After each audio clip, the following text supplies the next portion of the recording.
biteekemu muli bulungi. Biteekemu bulungi. Sente ezo siizo.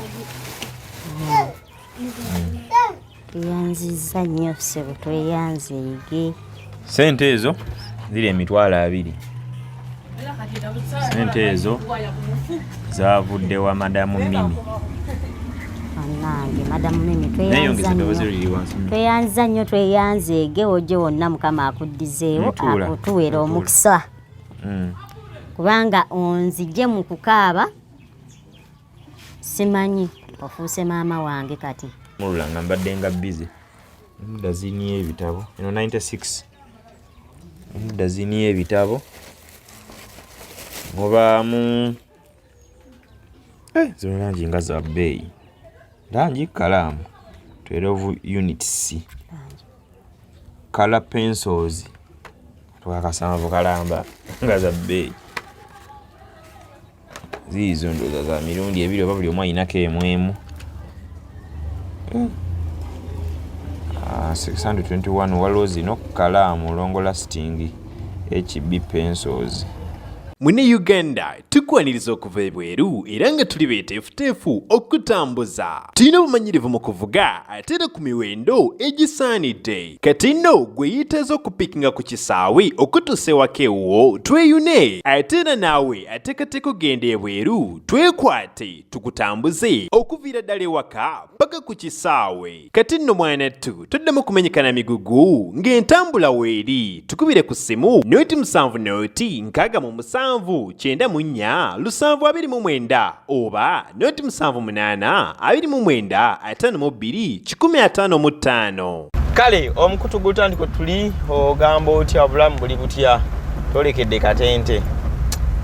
Tugenze wakulaba mukyala Nassozi Annet oba mujjukira bulungi nnyo olwajja tukwasaganyizaako okuva emabega w'abaana abasatu awangala n'akawuka kayita endwadde ya mukenenya ne bannaye mu makatikati enkuba etonya.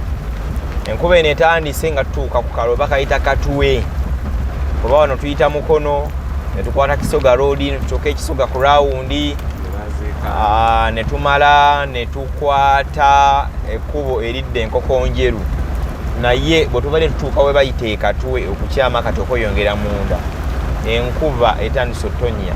Naye tugenze okukuba essimu ekitonyisa nga batugamba gye tugenda nti eraga ng'egenda otonya ate wo tetonya. Koffe katugende nga tuvuga mpola mpola osanga tuyinza ogiyitamu ne tugireka emabega. Naye wenjogerera wano we tuli tutambula tetwagala yimirira naye n'emmotoka wansi teteredde. Enkuba etonya enjala etuluma tere butezi mu ssaala kuba twolekedde katente. Tugenze kulaba ku mukyala Nassozi ono tubadde tuludde bambi okujja okumulambulako ne waliwo enteekateeka ey'enjawulo egenda mu maaso. Yali ayagala okuba nga atandika okukola bizinesi so kyetwagala okugezaako okugenda.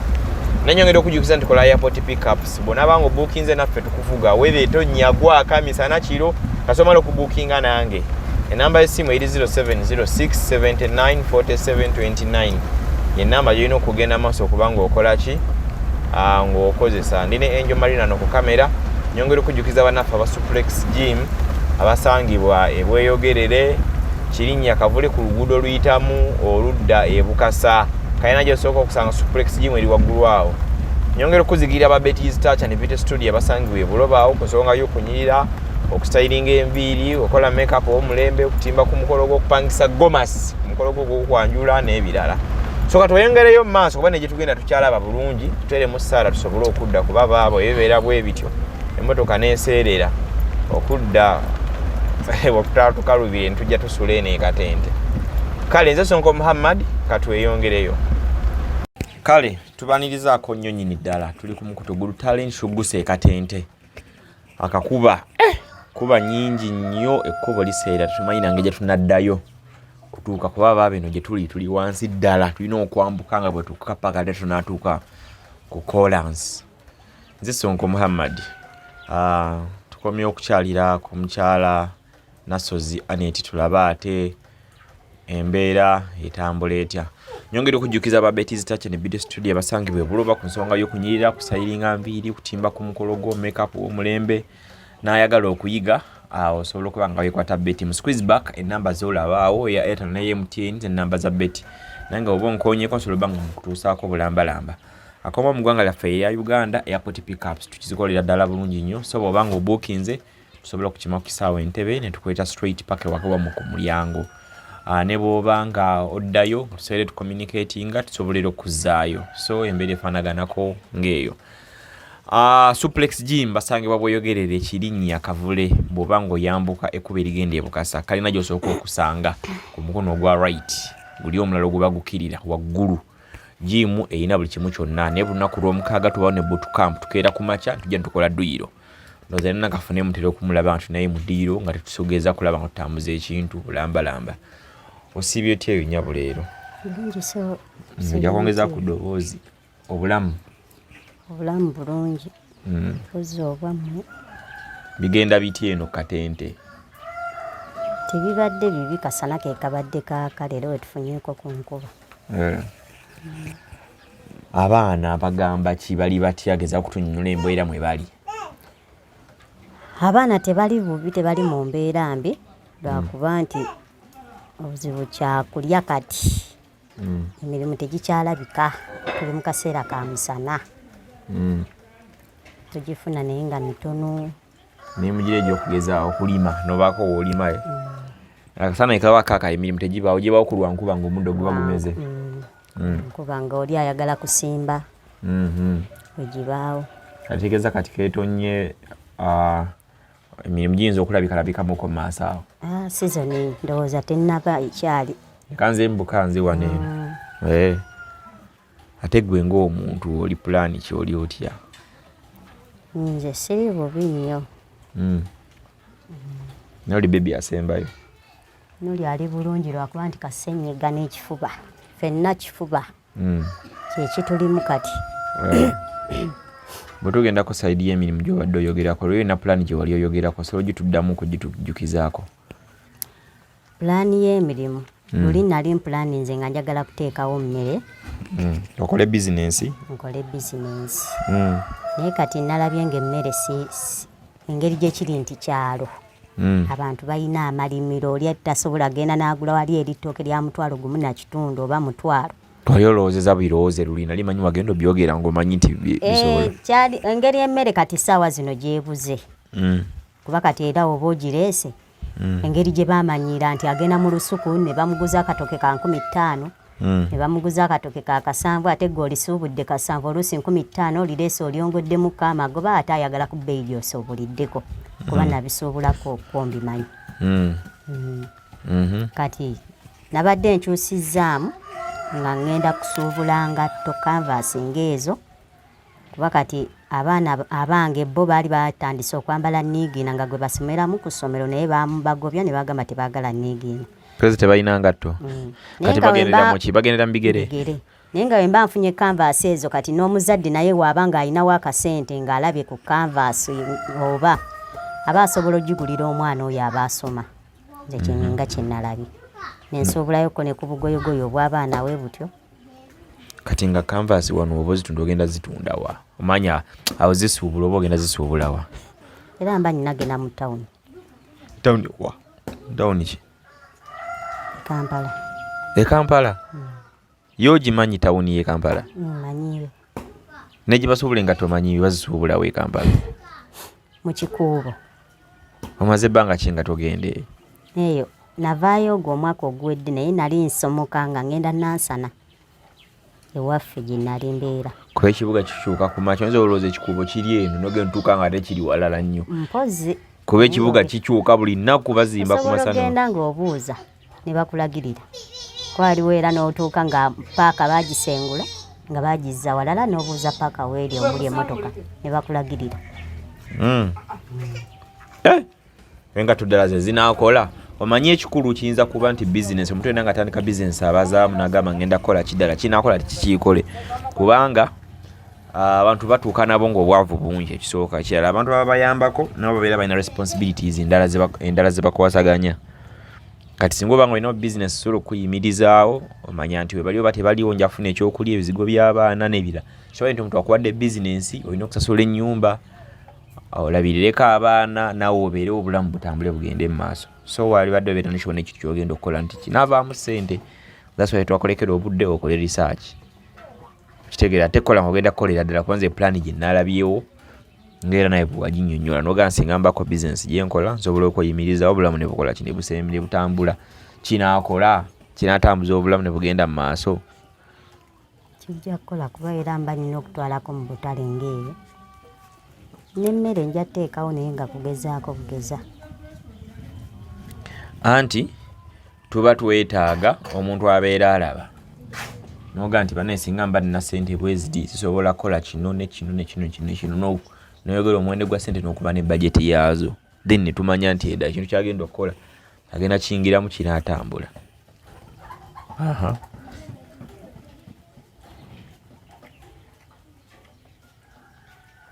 Ng'osirisa ate okusinziira nga nze ekyo kye nabadde ndabye.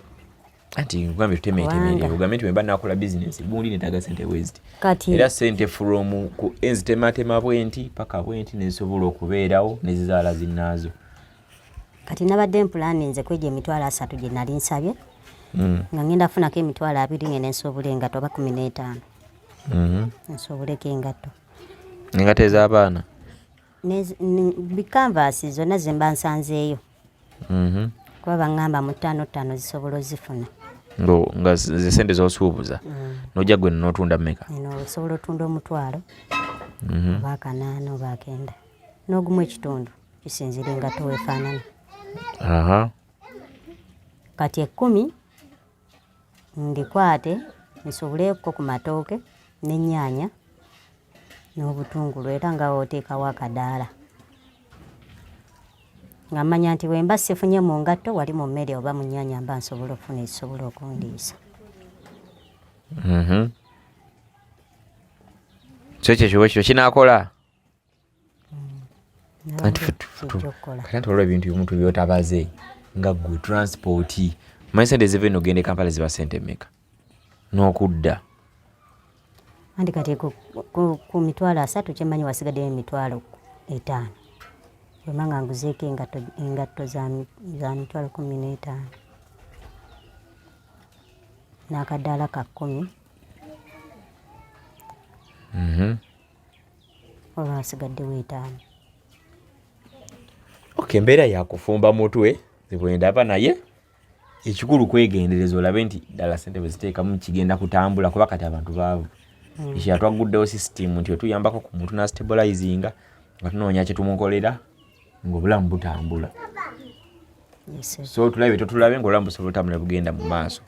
Naye emitwalo singa gaba nga tegawera 3 tugeze oli n'agamba nti n'emitwalo 10 oba 15 nazo oyinza ziyaamu ki ne kitambula balya ku mitwalo 10 oba 15. Era mba ngenda teekawo mudaala. Kati omudaala gwo weeguli nti ngenda guzizimbamu mudaala nti gezaako okunyola ekintu nga tukitegeera bulungi kuba kati tuli mu bizinesi. Kati banaye abantu baffe abatulaba twaguddewo system nti abantu baffe tuyambako li wabanga stabilizing nga tuyiye kitumukolera asooka stabilizing tulabe naye omuntu akole ku bizinesi amanye nti abantu bange abanyamba ssente zibamenya bweziti nebitambula bwe biti azikozese bulungi then obulamu bubeere nga bweyongerayo mu maaso. Kati tugeze tulina emitwalo 10-15 ziyinza kukola zitya?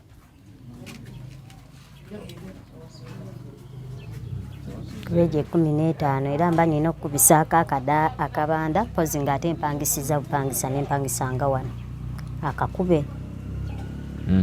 Kati awo then katunda ki? Era mba nteekawo mmere na nnyaanya na butungulu na mboga ng'ebyokumudaala. Ate emmere wagambye nti oyitajja kujja gigula wano galweyo omunimiro. Ani kati ebintu bikyuka kuba kati essaawa zino abasimba ebitooke bangi kati ebaako sizoni nga yo emmere nga nnyingi nga kweri ate ne kubaako nga yo bagisombye kati ng'abasuubula ne bagisomba ne bagimalamu.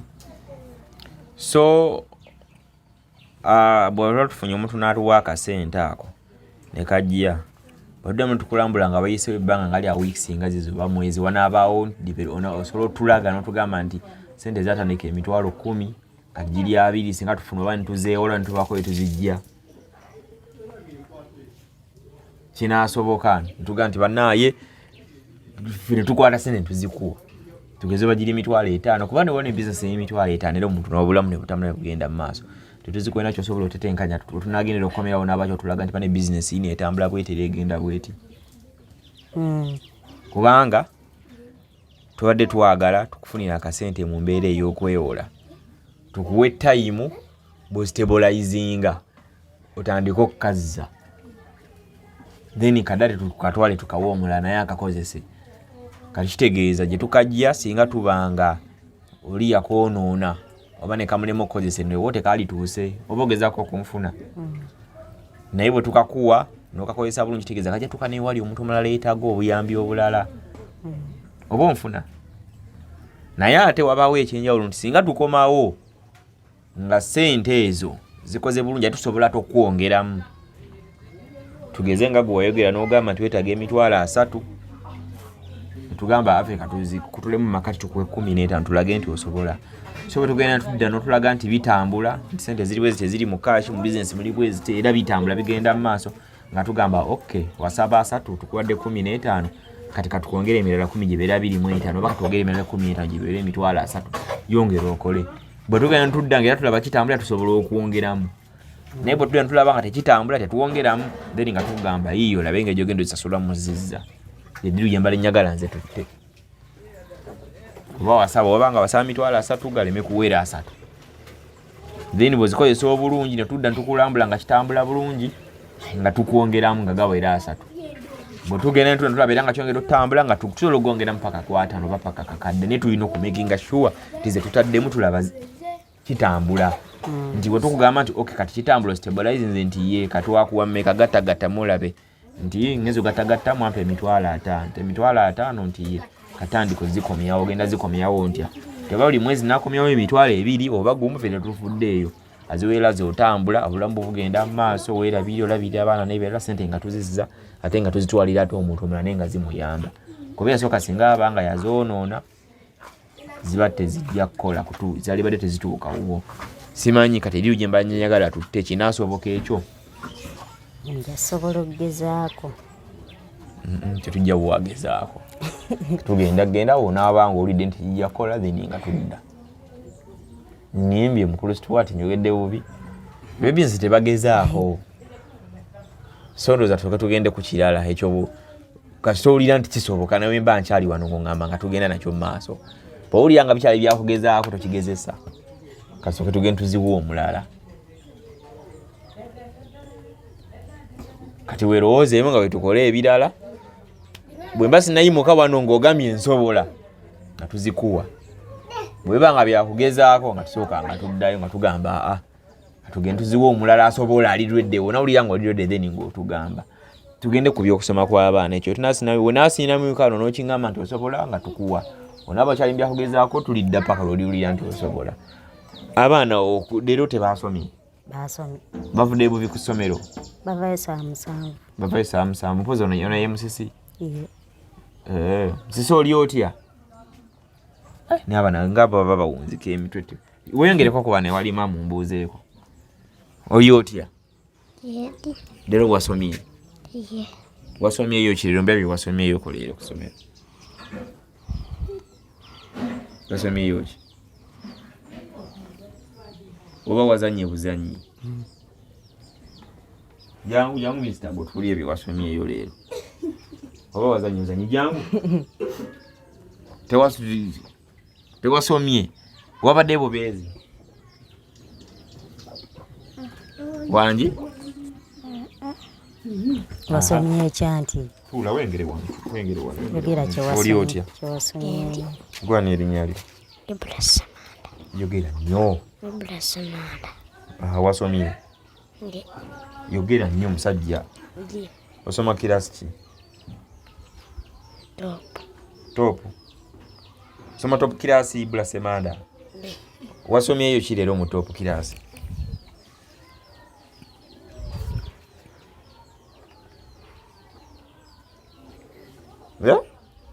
banange nabaako sente nezigenda boa temumanyi bye mwasomyeyo najja nga mubimanyi nga ndyoka mba nakusena ebintu bya ddiiru tumanyi bye wasomyeyo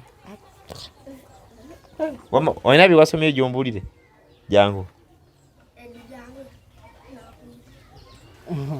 ebitabo biki n'ebirala ye tuli mu taamu ki tuli mu ya third term tuli mu taamu esembayo tuli mu eyakubiri tuli mu second term tebaatera okukola ebibuuzo babikola mwezi gujja luli waliwo requirements ze twali omukulu w'essomero ze yatugambako kalaamu ebitabo langi ezisiiga toilet paper kwaliko biki ebirala bijjukirako enjeyo aha byebyo okay so ati gulawo kawe wasooka weteeko kwaka kaveera tulabe ebiri omwo nga bwe tulaba naye nga balinga abatali ono ate wa kirasi osoma kibiina ki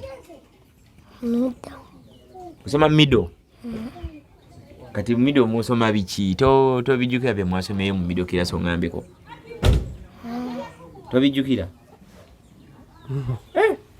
onaabijjukira ddi okay leeta ebyo wano tulabe waliwo bino ebintu ebiri wano eno madamu Mimi ye yabigulidde abaana bano n'abituwa tubikuleetere agano sumuluka kabadde katya mulimu tulabe ebirimu ko bebayimpa badde nange sibisumulula nga mbadde nga busy dazini y'ebitabo eno 96 dazini y'ebitabo mubaamu zino langi nga za bbeeyi langi kalaamu 12 units color pencils twakasanvu kalamba nga za bbeeyi ziizo ndoza za mirundi ebiri oba buli omu ayinako emwemu 621 waliwo zino kalaamu long lasting HB pencils nema nga bya bbeeyi okay ne toilet papers zino mulimu piece eziwerako toilet papers eziwerako so madam Mimi yabawadde ebintu ebyo n'abituwa tubireete tweyanza nnyo mami Mimi tweyanzeege era wojje tusaba Mukama akuddizeewo era tukusaasira n'obwakuluma oba bwatereera Mukama akutuwonyeze oddemu okole Mukama akugabirire okay so Annet anababeera ready for business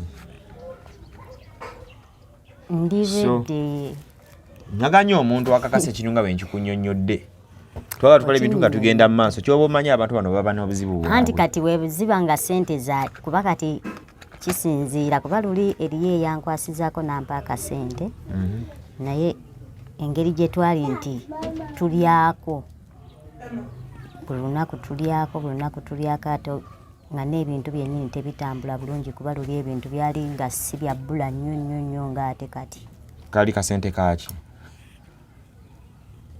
baali bampaamu nga bya mwana oli zaali za mwana oli nga baŋŋambye ntandike enkole naye ne kabulankanamuko zaali sente meka nga zirina kukola bizinesi zaali zirina kukola ki era gyali 10,000 ng'olina kati 10,000 walinateekawo kadaala era nali nkolera wano kati webazi kwakala notakateekawo ne muli 10,000 buli lunaku paka lwezagwawo nakola wali otaddewo bizinesi mudaala kwaliko ki kwaliko nnyaanya butungulu mboga naye ng'emmere saagisuubula kuba nti nazzaamuko ne ku bikooko saakozesa 10 lyonna nti kusuubula wazaamu kyebikooko omwo kaali sikazimbaawo we katyo ne tukazaamuko ku bikooko ne nsobola okuteekawo ne kwenteeka ebintu ne tukolako ne nsobola okuba nga ntandika era saatandikisa sente nnyingi kuba byonna okubikola n'omukozi byatwala sente nnyingi meka sente nnyingi meka kuba nagula amakooko ndowooza ga 2,300 n'omukozi n'atwala 1,500 ezasigalawo ze zaatandisa bizinesi lwaffe agenda okugatagata ng'osigaza 5,000 kati wasuubula ngaki wasuubula kina kiwateekawo nasuubula nnyaanya nensuubula emboga nensuubula ndiizi kati wano obisuubula obisuubulawa ogenda mu byalo mu malimiro Abantu balina ennimiro nga balinayo ennyaanya bikyeyo ebityo. Kati oba za season nga bali mu kunoga nnyaanya. Neeyongeza ku ddoboozi mpulira liri wansi nnyo. Oba za season nga bali mu kunoga nnyaanya n'ogenda eyo yennyini gye banoga n'ogenda n'obakusuubuzaako n'oliita. Ne kati obutungulu mba nina kubujja mu katale n'emboga kuno bazirimako. Kati akadaala weekaliko Keekaawo. ke kano kennyini kano kano kaka kadaala ekitegeeza Si kange ka mukaddondo yayongeramu n'addamu n'akazimba buto. Anti mpidde ogamba mwagula kooko biki Twagulayo amakooko ne twongeramu naye era kaali baakambulula konna ewaasigala. pulaani y'okukola kati oba olina kukolera wali wansi w'osuula olina kukolera eno sinategeera. Mba nina kukolera eno kubanga nafunyemu obuzibuzibu oba ne bapangisa bange. Bandowooza oba buli muntu alina kukolera mu maaso ge oba ki sikitegeera kubeera twavudde mu kufumba nga n'effumbiro lyennyini siryange kale mu enfumbira. Ate nga sinnakola kabanda nti oba sinnakola ffumbiro nti oba nteeke wano oba nteeke wali naye nga landiroodi agamba tufumbire wamu tufumbe ffenna. Naye n'agamba omupangisa n'agamba tekijja soboka era kati nfumbira ku manda. Omupangisa? Sikitegedde ky'ogambye. Neiba wange. Mwine effumbiro lirimu awo. Effumbiro limu naye ng'ate bbaawe. Nga tulikozesa ne neiba omulala naye nga bbaawe ye yalikola. Naye nga landiroodi agamba tukozese ffenna wamu naye ye neiba agamba tekijja soboka. Kuba yaasiikiramu byennyanja. Kati awo era embiranye ewe eri awo kuba kati sobola teekawo bizinensi wali era mba nina jjiza wano wenali nkolera. Kati oba olina pulaani kisente zenkugambyeko zinaasobola tukuwe ssente tunabe tunaddamu anti buddiru nga bw'olina okuba. Zijja sobola kubeera nali njagadde lwaki newenfunayo $50 n'entandika najo nensuubula just mmere. Kati wano omukadde alina ye kyagenda okukolerawo oba olina kwogera naye? Era mba nina okwogera naye kuba luli abadde atundirawo nnyaanya biki naye yaŋŋamba oba ng'olina ssente ng'oyagala okukola osobola okujja n'okola. Kale wano nabadde ne ssente tezibanga zaagudde ate enkuba enzoba ezikubye kuba etonye nnyingi enzoba wano ssente ng'ezikubye amazzi ne gaziserengesa.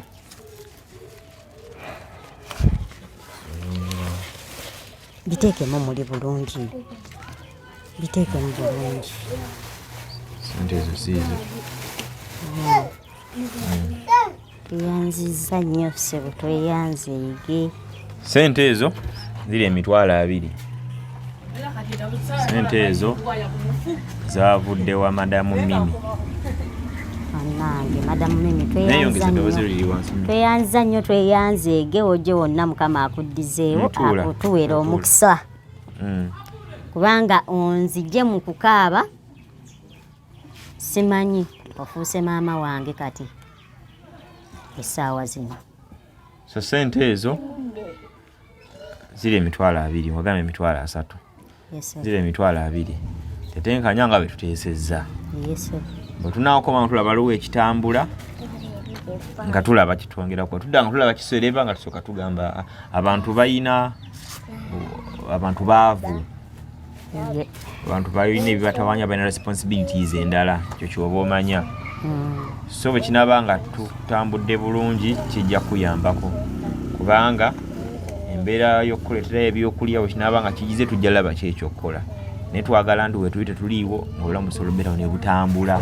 Twagala tukeere ku makya nga tulina omulala gwe tugamba naye nga tusobola okukubira essimu naye ne tuweerezaako ebiri ne tugitwalira omuntu omulala naye obulamu ne bukola ki ne bugenda amaaso. So emitwalo giri $20 olaba wabadde onoonya $5. Wabadde onoonya $5 otandike wano eno. Fumba obwongo olabe nti ssente ezo tezigenda kwonooneka. Kubadde onoonya $5 otandike kadiri $20.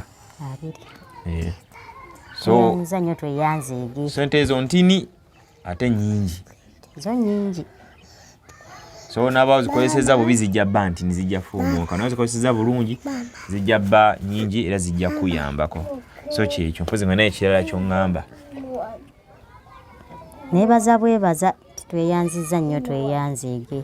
mami mimi wojjo wonna mukama akuddizeewo era nammwe mbeebaza mwebale kutindika ggendo okuva gye muvudde yonna ne mujja eno okutulambulako wamu n'okwebaza mukulu Stewart kuba bino byonna sandi bifunye tweyanze promota twagala musimbawo eno era wabanga agenda kwesimbawo ndi mapegawo ojjaba oli mabega naye tolina nandaga muntu sina ndaga muntu katolina ndaga kate ate bagenda omulonda abawagizi abamu temulina ndaga temuli mu register ne mu babawagizi ate nga temuli balonzi kale bannaaye twagala kuwerekereza tuve ku kyalo Katente nalekenge gitugenda tambula mu kuddayo kuba nakaseerezi kanyi tuli wansi nnyo era leero tulabeka nga twalisula Katente eno tulina paka omusana lwe gunaakolaki kuba emikuba tusanze mu kkubo ebatonyande tunatuuka tubaye tetujja kutuuka mazima n'enkuba tusanze mu kkubo so nze Sonko Muhammad tumaze okyali afunikya Nassozi ono afunye kasunda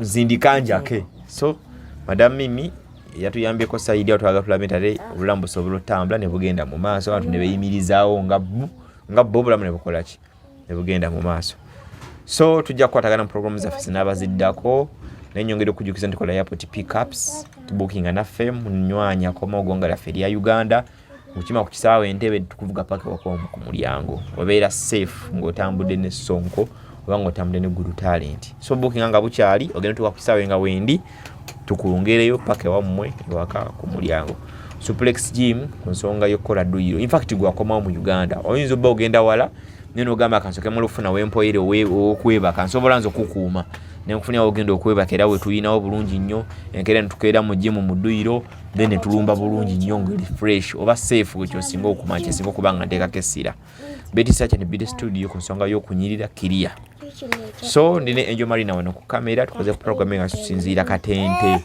eno kumpi n'enkoko njeru Kisoga Katosi Road wansi eno gye tuli so tujja batukama mu programu zaffe endala mubeere bulungi Mune Uganda tukwaniriza okuva ebweru era nga tuli beeteefuteefu okutambuza tulina obumanyirivu mu kuvuga ate era ku miwendo egisaanidde kati nno gwe yeetaaza okupikinga ku kisaawe okutuusa ewaka ewuwo tweyune ate era naawe ateekateeka ogenda ebweru twekwate tukutambuze okuviira ddala ewaka paka ku kisaawe kati nno mwanattu toddamu kumenyekana migugu ng'entambula weeri tukubire ku ssimu noti 7 noti 6 94 729 oba noti 78 29 52 155.